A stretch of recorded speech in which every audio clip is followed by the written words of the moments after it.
ఓం నమః శివాయ. నేను మీ కొత్త రైతు. ఇది చూస్తుంది దాదాపు 70 రోజుల బీర తోట.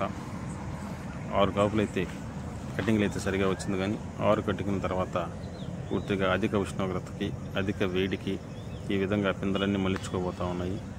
దానికి తోడుగా వైరస్ సోకడం కూడా జరిగింది. ఎన్ని మందులు వాడినా కంట్రోల్ కాలేదు. కాయ సైజు, వచ్చే పిందెలు ఏమి నిలబడటం లేదు. పూర్తిగా అయిపోయింది, వదిలేద్దాం, తోట తీసేద్దాం అనుకుంటే ఆయనకి వర్షం పడింది. వర్షం పడిన తర్వాత కొంత ఆశాజనకంగా మారింది.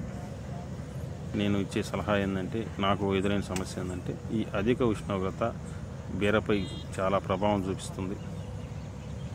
ఆ అధిక ఉష్ణోగ్రత వల్ల బీర తీగలు, ఈ ఆకులు అన్నీ చాలా ముడుచుకోబోతున్నాయి.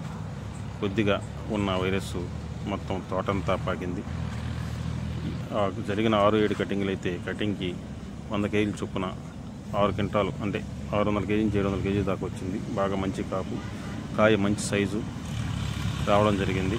ఈ వైరస్ అయితే ఇప్పుడు సోకిందో ఈ విధంగా మీరు చూస్తున్న విధంగా కాయ అలా ముడుచుకోపోవడం, ఇవన్నీ మన మార్కెటింగ్ ఉపయోగపడవు. ఇవన్నీ కోసిన తర్వాత ఏరి తీసేయాల్సి వస్తుంది. ఇప్పుడు వైరస్ సోకినా మాత్రం కాపు అయితే ఆగలేదు, వస్తుంది. కానీ ఇంచుమించుగా 70% తగ్గిపోయింది. అంటే 20 నుంచి 30 కేజీలు రోజు మార్చి రోజు వస్తున్నాయి. అదేవిధంగా పుట్లాక్ కానీ 100 కేజీలు వచ్చాయంటే ఇంచుమించుగా 15 క్వింటాలు దాటేసాను మన దిగుబడి. ఈ ఎండల వల్లే ఇలా జరిగింది. ఈ వర్షం పడిన తర్వాత తోట చాలా వరకు మారింది. వచ్చే పిందెలు కూడా బాగా వస్తున్నాయి. అంటే ఖర్చులైనా వస్తాయని ఆలోచనతో ఉన్నాను. ఈ వర్షం వల్ల వర్షం గడపపోయి ఉంటే 4 రోజుల క్రితం వర్షం పడింది. ఆ వర్షం రాకపోయినట్లయితే తోట పూర్తిగా తీసేద్దామని ఆలోచనలో ఉన్నాను. ఇప్పుడు వర్షం పడిన తర్వాత కొద్దిగా రికవర్ అయింది. కాయల సైజు కొద్దిగా మారాయి. అప్పుడైతే ఇంచుమించు ఒక కాయ 450 గ్రాముల నుంచి 600-700 గ్రాముల దాకా ఉండింది. ఇప్పుడు 200 గ్రాముల నుంచి అంటే 1/4 కేజీకి పడిపోయింది కాయ సైజు కూడా. తోట కూడా గ్రీన్గా, అంటే పచ్చగా ఉండే తోట ఏ విధంగా పసుపు కలర్కి మారిపోయిందో చూడండి.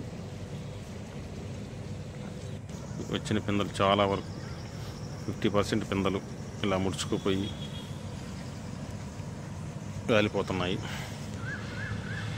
ఇది వైరస్ ప్లస్ అధిక ఉష్ణోగ్రత కారణం అని నేను అనుకుంటున్నాను. ఓవరాల్గా చెప్పబోయేది ఏంటంటే, ఈ అధిక ఉష్ణోగ్రతకి బీర తట్టుకోవడం కష్టం అనేది నా ఆలోచన. అందువల్ల అధిక వేడి ఉన్నప్పుడు బీర వేసుకోకుండా ఉండడమే మంచిదనేది నా ఆలోచన. ఇప్పుడు ఈ టైంలో బీర వేసుకునే రైతులకి మంచిది. ఈ టైంలో అయితే బీర వేసుకోవచ్చు. ఓకే అండి, థ్యాంక్ యూ, నమస్కారం.